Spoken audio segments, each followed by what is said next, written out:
আসসালামু আলাইকুম প্রিয় অনলাইন শিক্ষার্থী। আজকে আমরা যুক্তিবিদ্যা প্রথম পত্রের ৬ষ্ঠ অধ্যায় ২য় ক্লাসে আবর্তনের প্রকারভেদ নিয়ে আলোচনা করব।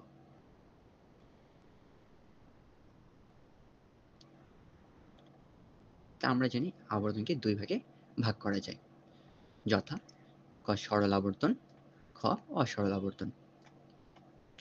সরল আবর্তন যে আবর্তনে আশ্রয় বাক্য ও সিদ্ধান্তের পরিমাণ একই থাকে, অর্থাৎ আশ্রয় বাক্য ও সিদ্ধান্তের ব্যাখ্যার্থ একই থাকে, তাকে সরল আবর্তন বলে। এখানে বলা হয়েছে যে এই আশ্রয় বাক্য এবং সিদ্ধান্তে ব্যাখ্যার্থে যে পরিমাণটা রয়েছে সেটি একই থাকবে। এই সার্বিক নদার্থক যুক্তিবাক্যে কোনো মানুষ নয় দেবতা, যেটি একটি আশ্রয় বাক্য, এবং এই আশ্রয় বাক্য থেকে আমরা সিদ্ধান্তে এসেছি যে কোনো দেবতা নয় মানুষ। আমরা জানি আবর্তনের নিয়মে উদ্দেশ্যের স্থানে বিধায় এবং বিধায়ের স্থানে উদ্দেশ্য। এখানে আমরা দেখতে পারি যে এই যে উদ্দেশ্যের স্থানে আমাদের বিধায় এসেছে দেবতা এবং বিধায়ের স্থানে উদ্দেশ্য মানুষ এসেছে। অর্থাৎ এখানে উভয়ের ব্যাখ্যার্থের পরিমাণ একই। আমরা জানি আবর্তন নিয়মে ই বাক্যকে আমরা ই বাক্যতে রূপান্তর করি। দ্যাটস ওয়াই এখানে সরল আবর্তন সম্ভব। তো আমরা জানি এ বাক্যকে আবর্তন করলে আই বাক্য পাওয়া যায়, অর্থাৎ এ বাক্যকে সরল আবর্তন করা সম্ভব নয়।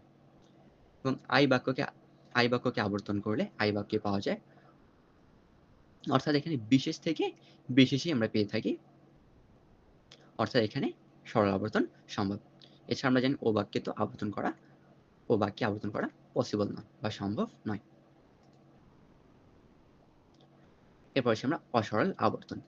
যে আবর্তনে আশ্রয় বাক্য ও সিদ্ধান্তের পরিমাণ ভিন্ন হয়, অর্থাৎ ব্যাখ্যার্থের দিক থেকে আশ্রয় বাক্য সার্বিক হলে সিদ্ধান্তে বিশেষ হয়, তাকে সরল আবর্তন বলে। অর্থাৎ ব্যাখ্যার্থের দিক থেকে আশ্রয় বাক্য সার্বিক হলে সিদ্ধান্তে হবে বিশেষ, অর্থাৎ সার্বিক থেকে বিশেষে যাবে, তাহলে সেটি অসরল আবর্তন হবে।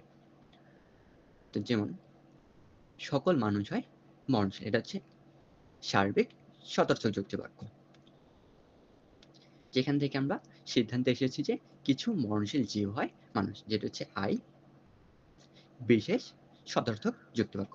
অর্থাৎ এখানে আমরা দেখতে পেরেছি যে সার্বিক থেকে বিশেষে গিয়েছি, অর্থাৎ আমরা এখানে বলতে পারি যে এই ক্ষেত্রে সরল আবর্তন সম্ভব। ই বাক্যকে আবর্তন করলে আমরা ই বাক্যেই পেয়ে থাকি, অর্থাৎ সার্বিক থেকে সার্বিকের দিকেই গমন করে, এবং আই বাক্যকে আবর্তন করলে আমরা আই বাক্যই পেয়ে থাকি, অর্থাৎ বিশেষ থেকে বিশেষে গমন করে। কিন্তু অসরল আবর্তনের ক্ষেত্রে আমাদের সার্বিক থেকে বিশেষে যায়, অর্থাৎ ই বাক্য এবং আই বাক্যে অসরল আবর্তন সম্ভব নয়, ও বাক্যে আবর্তন করা সম্ভব নয়।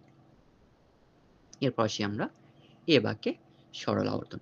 এ বাক্যে সরল আবর্তন সম্ভব নয়।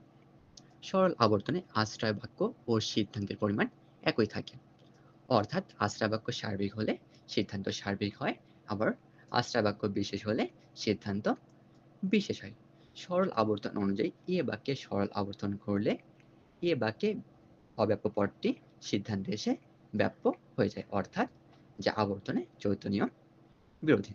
আমরা জানি যে এ বাক্যকে আবর্তন করলে আমরা আই বাক্য পেয়ে থাকি, কিন্তু আবর্তনের চৌথ নিয়ম অনুযায়ী আশ্রয় বাক্যে অব্যাপ্য পদটি সিদ্ধান্তে এসে ব্যাপ্য হবে না। এখানে এ সার্বিক সদর যুক্তি বাক্যে সকল কাক হয় কালো পাখি, এটি একটি আশ্রয় বাক্য, যেখান থেকে আমরা সিদ্ধান্ত গ্রহণ করেছি যে সকল কালো পাখি হয় কাক। এখানে আমরা এ বাক্যকে সরল আবর্তন বাক্যে রূপান্তর করার চেষ্টা করেছি, যেখানে আমরা দেখতে পারি কাক হচ্ছে আমাদের উদ্দেশ্য পদ, যেটি হচ্ছে আমাদের ব্যাপ্য, এবং কালো পাখি বিধেয় পদ, যেটি হচ্ছে আমাদের অব্যাপ্য। কিন্তু সিদ্ধান্তে আসে আমরা দেখতে পারি যে কালো পাখি অব্যাপ্য পদটি ব্যাপ্য হয়েছে, এবং কাক বিধায় পদটি অব্যাপ্য হয়েছে।